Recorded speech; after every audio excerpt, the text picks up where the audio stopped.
Assalamualaikum warahmatullahi wabarakatuh. Halo teman-teman, jumpa lagi dengan channel Dedemit Story. Kali ini saya akan mengisahkan sebuah kisah perjalanan hidup dari seorang penyanyi, teman-teman. Tepatnya dua orang penyanyi. Ya, mungkin cerita hari ini mungkin berbeda dari cerita-cerita sebelumnya yang mungkin kisah-kisah sebelumnya itu lebih banyak mengisahkan tentang pesugihan ya teman-teman. Nah, kali ini saya akan mengisahkan dua orang penyanyi yang bersahabat karib. Dua penyanyi ini sebut saja namanya Bella dan Norma.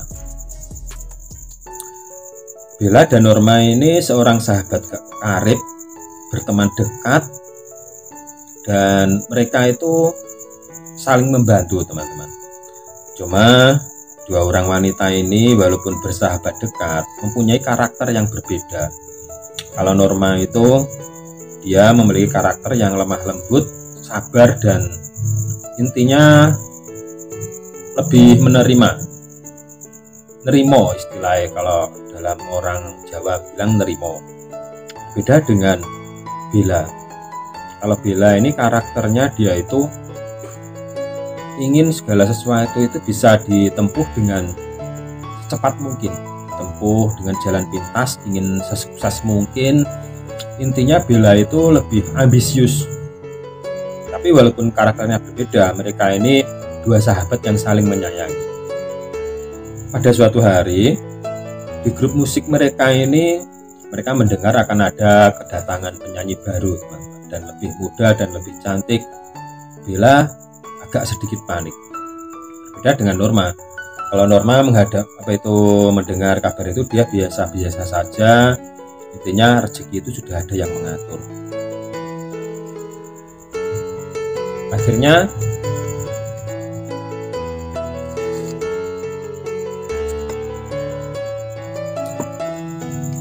namun walaupun Bella sudah dinasihati seperti itu, oleh Norma sudah dinasihati seperti itu, Bella tetap saja khawatir.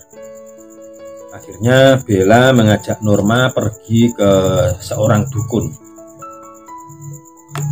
Dukun ini terkenal dengan jasanya untuk memakaikan susuk dan segala hal tentang pengasihan atau susuk.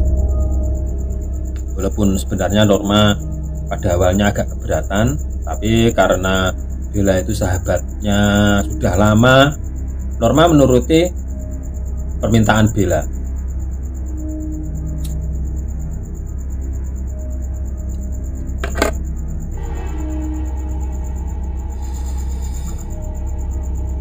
Singkat cerita, Norma dan Bella mendatangi seorang dukun. Ketika melewati sebuah desa yang cukup terpencil, tiba-tiba mobil yang dikendarai Bella dan Norma bannya bocor. Mereka langsung panik. Aduh, nah sudah berada di tempat yang sepi, tapi ban bocor, mana ada bengkel di sini. Tiba-tiba lewatlah sebuah sepeda motor yang dikendarai oleh seorang pemuda. Pemuda ini berhenti dan bertanya kepada Norma dan Bella. Ada apa, Mbak? Kelihatannya kok panik. Pemuda itu melepas helmnya dan mendekati mobil mereka. Setelah helmnya dibuka, ternyata dia seorang pemuda yang sangat tampan sekali. Norma dan Bella sampai terkesiap melihat ketampanan pemuda itu. Kalau di sini tidak ada bengkel, Mbak. Gini aja, ini di bagasi mobilnya ada dongkraknya atau tidak? Kemudian Norma menjawab, oh iya, mungkin ada, Mas. Sudah lama saya tidak buka, saya kurang tahu, kita buka saja. Setelah bagasi mobilnya itu dibuka, ternyata di situ ada dongkrak, dan ban serepnya pun ternyata juga kempes. Selama ini Norma mengecek ban mobilnya hanya ban mobilnya saja, tapi ban serepnya tidak pernah dipompakan. Jadi karena lamanya waktu, karena ban serepnya itu juga ikut kempes. Sang pemuda itu sempat geleng-geleng kepala. Aduh, ini ban serepnya juga kempes loh, Mbak. Gini aja, ini roda yang kempes itu akan saya lepas, berikut ban serepnya juga nanti akan saya bawa dan saya tambalkan ke bengkel terdekat. Kemudian sang pemuda itu menggunakan dongkrak melepas ban yang bocor itu tadi. Berikut ban serepnya juga dia bawa, kedua bannya itu dia ikat di sepeda motornya di belakang, dan dia pergi entah kemana mencari bengkel. Setelah beberapa jam kemudian, Bella dan Norma menanti, akhirnya sang pemuda datang. Dia memasang bannya, berikut ban serepnya dia kembalikan ke bagasi. Setelah semuanya terpasang dan mobilnya normal semua, sang pemuda itu pamit akan pergi. Tapi ketika dia akan pergi, Bella memanggil pemuda itu, "Mas, ini sebagai tanda terima kasih," sambil memberikan 2 lembar uang 100 ribuan. Tapi sang pemuda itu menolak. "Oh, enggak usah mbak, saya ikhlas menolong, enggak usah. Pemuda benar-benar tidak mau menerima uang itu. Akhirnya Bella dan Norma sangat terharu dengan kebaikan pemuda itu. "Kalau begitu makasih sekali mas, tapi walaupun masnya tidak mau menerima uang kami, boleh kan saya tahu nama mas dan nomor telepon mas," kata Norma. Akhirnya sang pemuda dengan sangat senang hati memberikan nomor teleponnya, dan ternyata pemuda ini bernama Danang.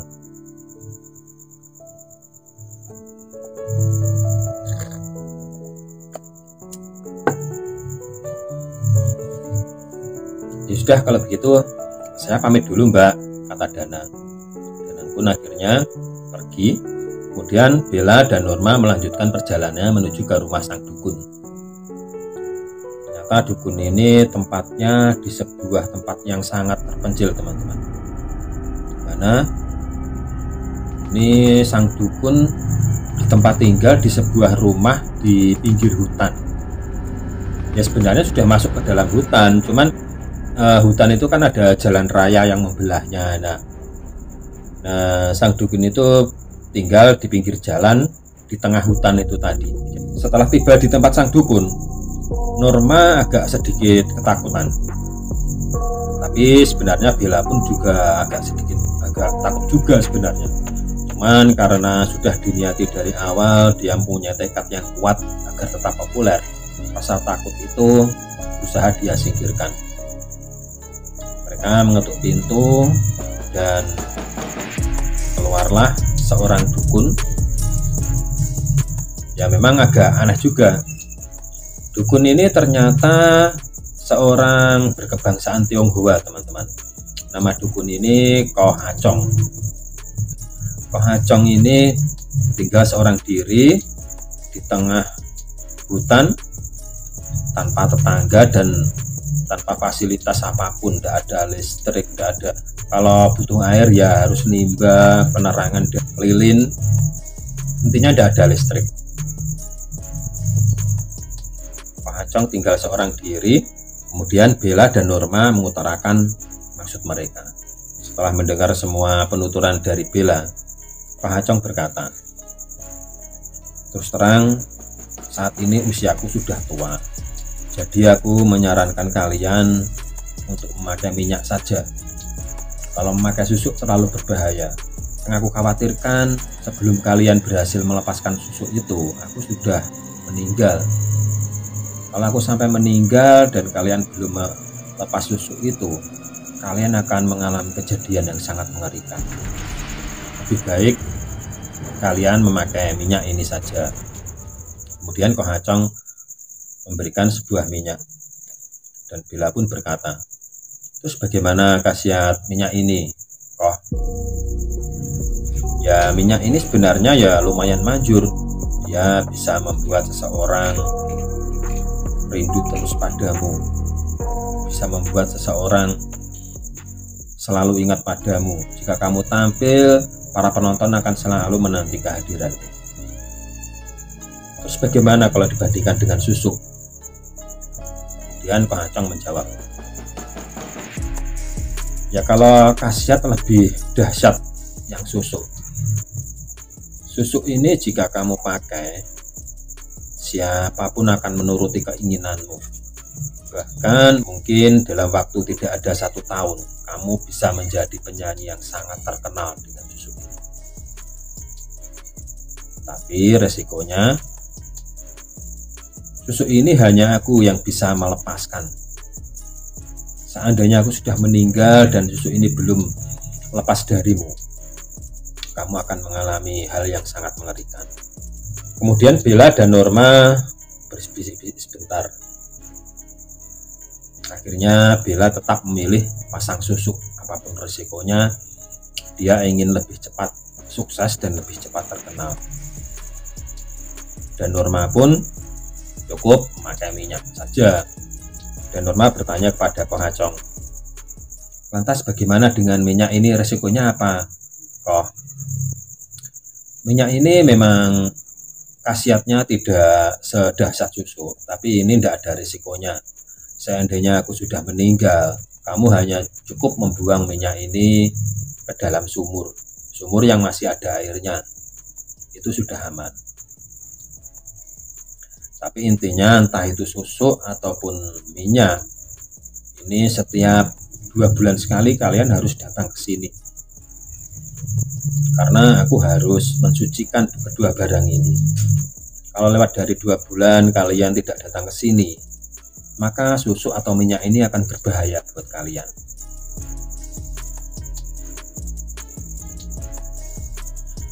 Akhirnya setelah semua saksi mulai dari mahar dan persyaratan lainnya sudah terpenuhi, akhirnya Bella dan Norma pulang ke rumahnya.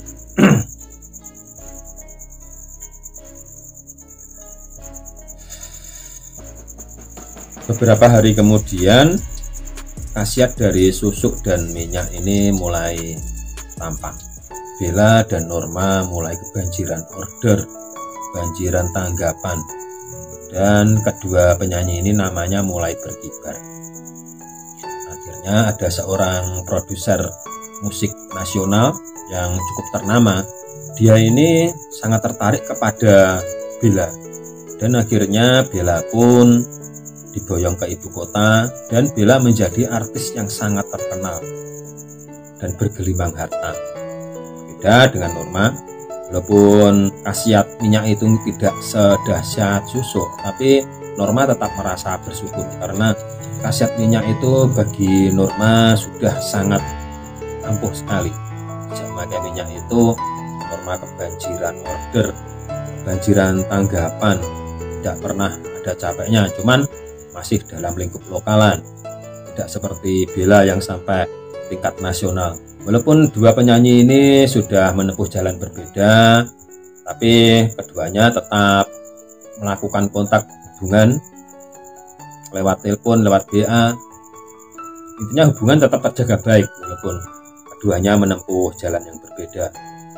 Cuman bedanya, Norma ini walaupun tidak sesukses Bella, tapi dia sudah merasa sangat bersyukur sekali, dan dia merasa uang yang didapat juga sudah lebih dari cukup. Berbeda dengan Bella. Bella itu walaupun sudah menjadi penyanyi yang sangat terkenal dan bergelimang harta, tapi masih saja merasa kurang. Pada suatu hari,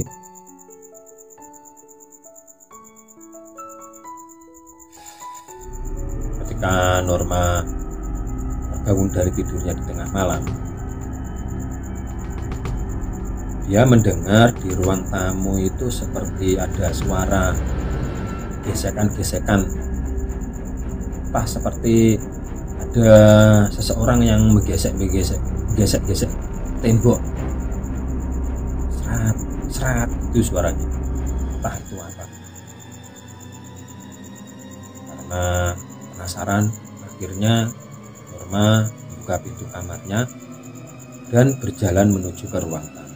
Itu sampai di ruang tamu, dia melihat sosok wanita memakai jubah hitam, rambutnya sangat panjang. Dan yang sangat mengerikan dari wanita ini, kedua matanya itu tertutup kapas dan lidahnya sangat panjang sekali. Norma sampai menutup mulutnya melihat hal itu, karena lidah dari wanita itu saking panjangnya, dia menjilati semua tembok, menjilati lantai ruang tamu. Kemudian wanita itu berpaling menghadap Norma. Spontan Norma pun menjerit sekeras-kerasnya. Akhirnya Norma pingsan.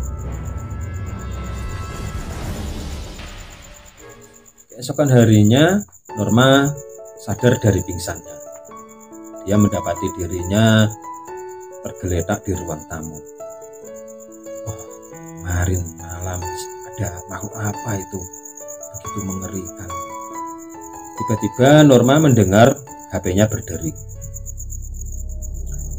Ternyata yang menelpon HP-nya itu Bella. Ada apa, Bel? Tanya Norma. Norma mendengar Bella bercerita dengan gugup dan seperti panik. Ternyata Bella itu juga mengalami hal yang sama persis seperti yang dialami Norma tadi malam. Mereka menemui makhluk yang sama di waktu yang sama.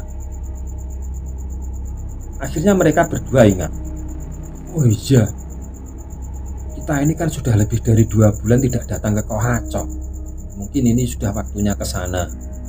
Mereka berdua akhirnya sepakat mendatangi Kohachong. Sampai di rumahnya Kohachong, Bella dan Norma minta maaf kalau mereka lupa sudah lebih dari 2 bulan tidak datang ke tempat. Kohachong akhirnya menasehati mereka, jangan kalian ulangi lagi. Karena jika kalian ulangi lagi akan sangat fatal akibatnya. Kemudian Bella dan Norma dimandikan dengan air kembang, mensucikan semua jimat-jimatnya itu. Setelah segala ritual selesai, Bella dan Norma pulang. Di tengah jalan, Norma berpapasan dengan seorang pemuda yang sepertinya tidak asing. Dan ternyata pemuda itu adalah Danang yang sempat menolongnya beberapa bulan yang lalu. Dengan refleks, Bella menghentikan mobilnya dan Norma pun langsung keluar dari mobil dan menghampiri Danang. Hei Danang, kamu masih ingat aku? Danang pun sejenak seperti mengingat-ingat. Oh iya, ini mbaknya kemarin itu ya. Iya. Kamu mau kemana Danang? Ini aku mau pergi ke kota untuk membeli barang-barang keperluan untuk ternakku di rumah. Oh begitu. Tapi kamu kok bukannya arah ke kota itu ke sana, kok kamu malah melawan arah, kata Norma. Iya, ini tadi aku sebenarnya sudah mau berangkat, cuman barang yang aku bawa itu nanti sangat banyak, jadi kalau dengan sepeda motor aku tidak bisa membawa. Ini rencananya aku mau menyewa pickup milik temanku agar bisa membawa barang yang banyak. Oh kalau begitu gini aja, motornya kamu kembalikan ke rumah dan nanti kamu sama aku naik mobilku, kita ke kota membeli barang-barang yang kamu perlukan. Wah enggak usah mbak, aku nggak mau merepotkan, kata Danang. Sudahlah, enggak usah menolak. Cepetan kamu pulang kan motormu itu, kata Norma. Akhirnya Danang pun mengikuti saran Norma. Dia pulang dengan diikuti mobilnya Bella. Nah, dalam perjalanan pulang ke rumahnya Danang ini, di dalam mobil Bella sempat menggoda Norma. Cie, kayaknya lagi fall in love nih. Norma pun hanya tersenyum simpul. Tapi dalam hati dia membenarkan apa yang diucapkan Bella, kalau sebenarnya dia memang sedang jatuh cinta kepada Danang. Walaupun sudah sekian lamanya dia menjanda, baru kali ini dia merasa mungkin ada seorang laki-laki yang tepat untuk menjadi suaminya. Beberapa saat kemudian Bella berkata, tapi aku doakan semoga saja kamu benar-benar berjodoh dengan Danang. Aku sendiri juga kalau dia itu lelaki yang baik. Namun tiba-tiba Norma wajahnya sedikit murung. Loh, kamu kenapa murung? Kata Bella. Tapi seandainya dia tahu kalau aku ini seorang janda, apa dia mau ya Bel? Kemudian Bella berkata, sudahlah, kamu tidak usah pikirkan hal itu. Aku yakin Danang itu orang baik dan dia pasti bisa memilih bisa membedakan mana wanita yang baik dan tidak. Norma memegang tangannya Bella. Makasih Bel, kamu benar-benar sahabatku yang baik. Akhirnya mereka sudah sampai di rumahnya Danang. Setelah Danang memasukkan motor ke dalam rumahnya, Danang pun masuk ke mobilnya Norma dan Bella. Dalam perjalanan ke kota mereka mengobrol panjang lebar, dan Bella pun sempat bertanya kepada Danang apa Danang ini sudah berkeluarga apa belum dan lain sebagainya. Ternyata Danang ini seorang bujangan, dia belum menikah, tapi usianya lebih tua dari Norma dan Bella. Kok belum nikah? Emang selera rambut seperti apa? Danang pun menjawab, saya sendiri sebenarnya tidak terlalu muluk-muluk Mbak. Ya intinya saya itu cuma ingin wanita yang mau menerima saya apa adanya. Mbaknya sendiri kan tahu, tadi sudah melihat rumah saya itu seperti apa. Sendiri kan kalau saya ini ekonominya cukup minus. Ya karena keadaan saya itu Mbak, saya itu tidak punya keberanian untuk mendekati wanita. Jadi sebenarnya kamu itu tidak terlalu pilih-pilih ya. Oh enggak Mbak, selama wanita itu mau menyayangi saya juga akan menyayanginya. Tapi kamu belum nikah loh.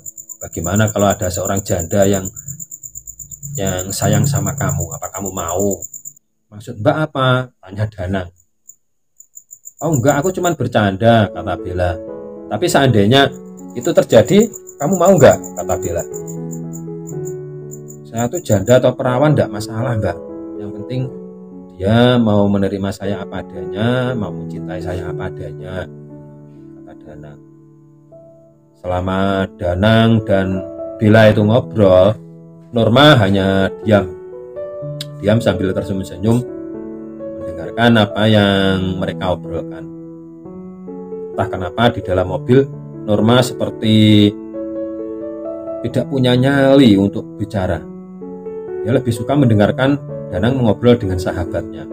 Dan dari obrolannya itu Norma pun agak sedikit lega. Singkat cerita, sampai di kota Danang sudah berbelanja dan diantar kembali ke desanya oleh mobilnya Bella dan Norma itu tadi. Tiba-tiba Danang bertanya kepada Norma, Norma, boleh tahu nggak nomor telepon kamu? Kata Danang. Norma pun menjawab, oh ya nanti aku kirim ke nomormu, aku kan sudah tahu nomormu, jadi nanti aku hubungi.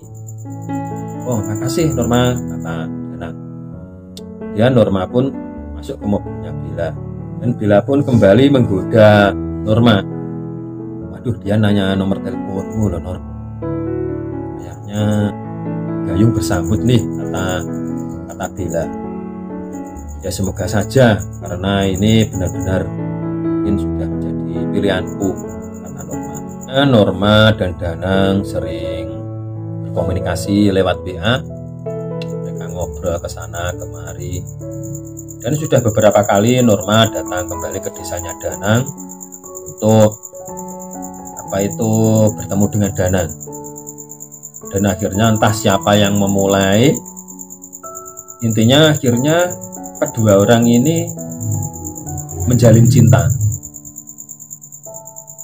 Danang pun sepertinya juga sangat mencintai Norma, apalagi Norma sudah sejak pemandangan pertama dia sebenarnya sudah terpesona, apalagi sudah tahu karakter Danang yang sangat baik itu semakin menambah cinta Norma kepada Danang, dan mereka merencanakan akan segera menikah. Ketika mencari tukang perias pengantin, mereka harus pergi ke desa sebelah, dan desa sebelah itu harus melewati hutan yang akan melewati rumahnya Kohacong. Ketika Danang dan Norma ini melewati rumahnya Kohacong, sejenak Norma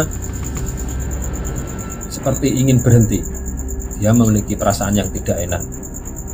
Danang sebentar. Berhenti sebentar, kita mampir ke rumah itu. Walaupun dalam hati bertanya-tanya, Danang pun menghentikan mobilnya dan mereka mendatangi rumah Kohacong. Danang dan Norma melihat Kohacong tergeletak di lantai ruang tamu. Oh, bangun. Dan Kohacong membuka matanya dengan susah payah. Dia berkata, mungkin sebentar lagi ajalku akan tiba. Cepat panggil temanmu ke sini, kata Ko Hachong. Tapi akhirnya Danang menggendong Ko Hachong dan masukkan ke mobilnya Norma, dan mereka membawa Ko Hachong ke rumah sakit. Sampai di rumah sakit, ternyata Ko Hachong dalam kondisi koma. Norma pun langsung panik, dia langsung memanggil Bella lewat teleponnya agar segera datang ke rumah sakit. Mendengar telepon dari Norma, Bella langsung pulang kampung, dan keesokan harinya dia langsung mendatangi rumah sakit tempat Norma dan Danang merawat Ko Hachong. Aduh, ini gimana ini Norma? Padahal nanti malam sudah waktunya kita mensucikan diri, kata Norma. Tapi Ko Hachong masih koma, ini bagaimana ini? Ya Bel, aku juga takut kalau terjadi apa-apa dengan kamu, kata Norma. Ya mungkin kalau Ko Hachong meninggal, mungkin Norma masih bisa saja membuang minyaknya itu ke sumur, dia sudah terbebas. Tapi bagaimana dengan Bella? Kalau sampai Ko Hachong meninggal, mungkin seumur hidup Bella akan dihantui oleh makhluk yang sangat mengerikan itu. Bella pun pucat pasti. Tapi walaupun Norma mungkin tidak ada masalah, tapi dia juga merasakan ketakutan pada sahabatnya itu. Sebagai sahabat karibnya, tentu saja Norma juga khawatir akan keselamatan Bella. Walaupun sejak tadi Danang hanya terdiam mendengar mereka mengobrol, tapi akhirnya Danang tidak bisa menahan rasa penasarannya. Norma, Bella, kalau boleh tahu kalian sedang mengkhawatirkan apa? Bella dan Norma saling berpandangan. Sudahlah, kita bicarakan nanti, kata Norma. Sampai tengah malam, mereka bertiga masih berada di lobi rumah sakit. Dan ketika semua pengunjung sudah pulang, bahkan pegawai rumah sakit pun mungkin juga sudah mengantuk semua, tinggal 3 orang ini. Akhirnya setelah situasi menjadi sangat sepi, Norma menceritakan semuanya kepada Danang.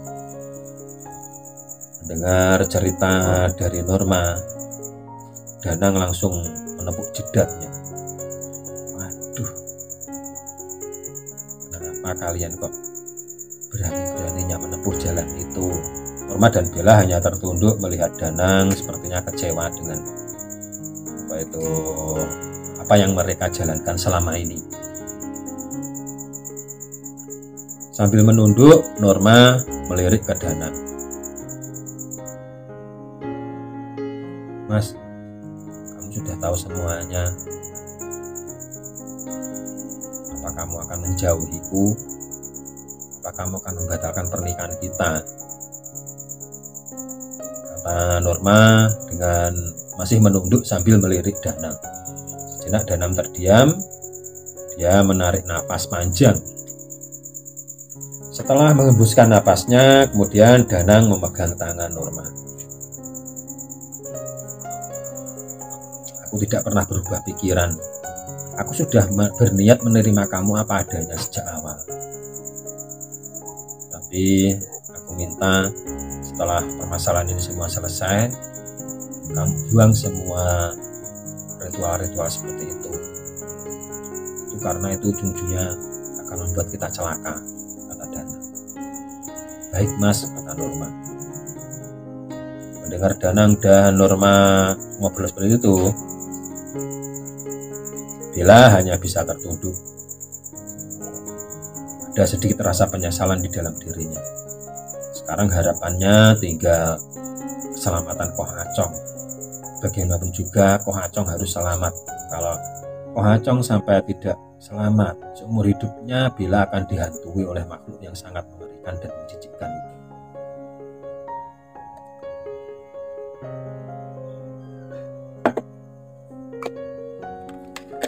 Akhirnya waktu menunjukkan jam 12 malam. Waktu yang sebenarnya harus digunakan Norma dan Bella untuk mensucikan dirinya di tempatnya Ko Hachong. Tapi kita tahu sendiri Koh Acong dalam kondisi koma, dan Bella juga Norma berpegangan tangan erat. Dia sudah tahu kalau sebentar lagi pasti akan terjadi sesuatu yang sangat mengerikan. Kalian kenapa? Kata Danang. Norma pun menceritakan semuanya. Kemudian Danang berkata, kalian tidak usah takut. Aku akan tetap berada di sisi kalian.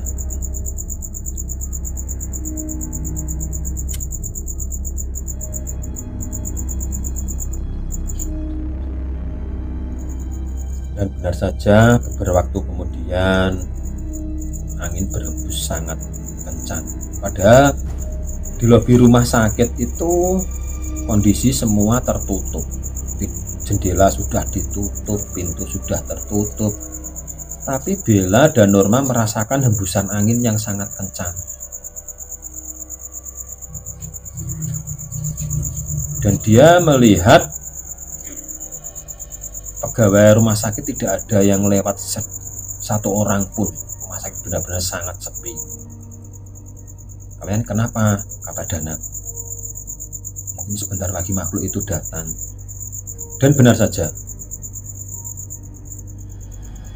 tiba-tiba pegawai rumah sakit yang dari tadi duduk di meja resepsionis itu lama-lama Norma melihatnya rambutnya semakin panjang,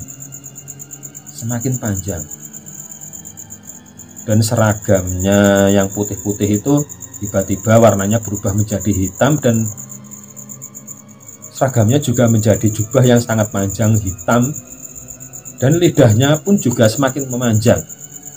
Tiba-tiba pegawai rumah sakit itu menjelma makhluk seperti yang ditemui 2 bulan yang lalu oleh Norma dan Bella.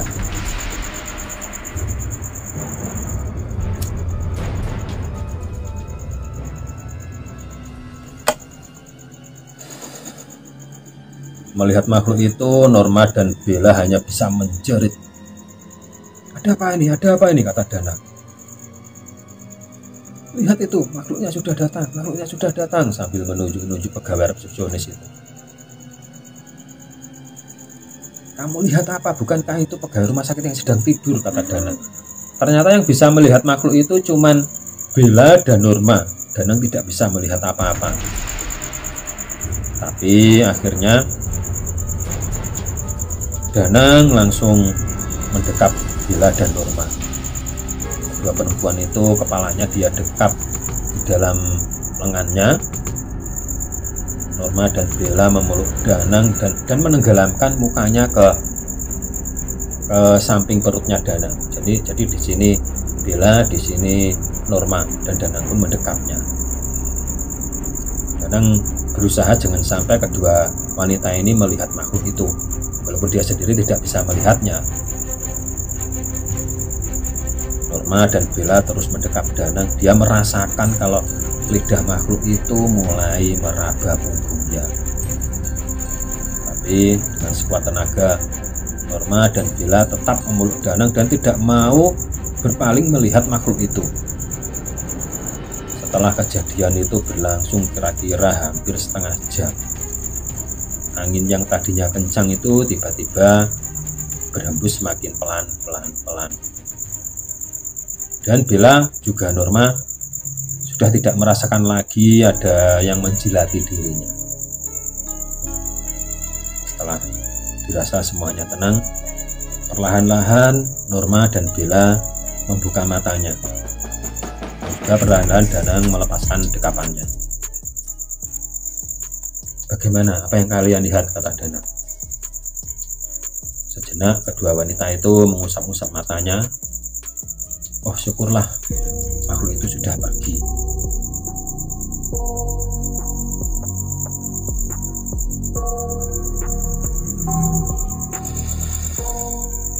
Keesokan harinya, Bella menemui dokter yang merawat Koh Acong. Gimana dok perkembangan kakek saya? Kata Bella. Bella ini cucunya. Kemudian sang dokter menjawab, ya sebenarnya ini kondisinya sudah sangat kritis. Ini kakek Anda ini terus terang mengalami gagal ginjal. Dia butuh donor ginjal dari seorang yang ginjalnya cocok dan masih sehat. Setelah mendengar penuturan sang dokter, akhirnya Bella langsung memasang postingan di Instagramnya. Intinya dia butuh seseorang yang mau mendonorkan ginjalnya. Berapapun biayanya akan dia tanggung. Dan akhirnya usaha Bella itu tidak sia-sia, karena selang 2 hari ada seseorang yang menghubungi Bella dan dia bersedia mendonorkan ginjalnya untuk Koh Ha Chong. Bella pun sangat senang sekali. Dia langsung menghubungi orang itu dan mengajaknya ke rumah sakit. Dan Bella sangat bersyukur sekali, ternyata ginjal orang itu cocok sekali dengan kondisi tubuhnya Koh Ha Chong. Akhirnya operasi donor ginjal itu berhasil. Koh Ha Chong pun perlahan-lahan kondisinya mulai membaik. Dan setelah Koh Ha Chong kondisinya sudah membaik dan diperkenankan pulang, akhirnya Bella dan Norma mendatangi Koh Ha Chong dan Bella meminta kalau susuknya itu dilepas saja. Akhirnya Koh Ha Chong memandikan kedua wanita itu dengan air kembang. Susuk dari Bella itu sudah dilepas. Dan Norma pun juga sudah membuang minyak pemberian Koh Ha Chong itu ke sumur. Bella pun akhirnya berhenti menjadi penyanyi, dia memilih menjadi seorang pengusaha. Dan Norma pun akhirnya menikah dengan Danang dan hidup di desa. Ya, mungkin cukup sampai di sini ya teman-teman. Semoga saja kita bisa memetik pelajaran dari semua kisah ini.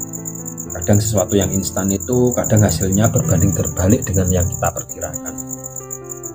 Banyak orang menempuh jalan pintas tapi akhirnya celaka. Sekian dan terima kasih. Jangan lupa komen, like, dan subscribe ya teman-teman, supaya saya lebih semangat lagi menghadirkan cerita-cerita yang menarik di beranda YouTube teman-teman semua. Wassalamualaikum warahmatullahi wabarakatuh.